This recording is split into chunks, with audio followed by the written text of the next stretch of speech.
Welcome to tagDiv tutorials. Today we shall explore how to back up your WordPress easily using the free Duplicator plugin. The first step is to install the plugin. You can do that by going to the Plugins section of the admin dashboard and clicking on the Add New button. Search for Duplicator, find it, and install it. Now let's build a backup package.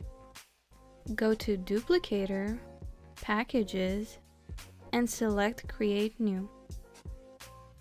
Give it a name and click Next. The Duplicator plugin will then scan your host to determine if it's able to successfully back up your website. You may get a size check warning in this step.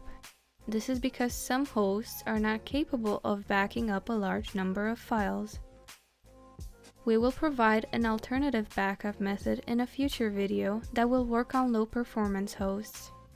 If everything seems to work fine, click the Build button.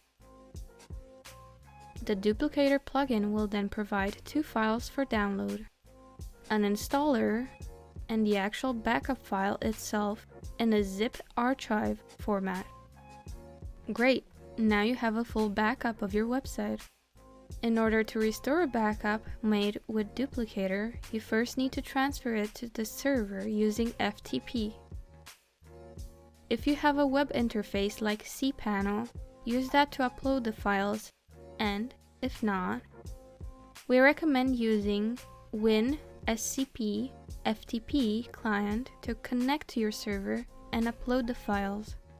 The files have to be placed in the root of the WordPress installation, where the index.php and wp-config.php files are. Once your files are uploaded on the server, open your browser and type in the URL bar /installer.php after your website URL. Now hit enter. This should bring up the Duplicator installer. You should see a warning that the installer is placed in a location that already has a WordPress website, which just means that the installer will override your website with the one from the backup. Click the Next button to proceed with the installation. The Duplicator plugin will then check your database connection using the settings from your original WordPress installation. If this check completes successfully, click Next, and Duplicator will install the database and files over your old website. When the installation is complete, log into your admin dashboard and check if the Duplicator plugin was able to delete the backup files.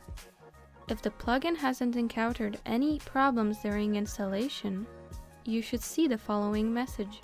However, if you don't see the following screen, please click the link and follow along with the tutorial provided to manually delete the backup files. Thank you for watching this video. If you have any further questions, please write to us via our forum or use the email provided in the description box.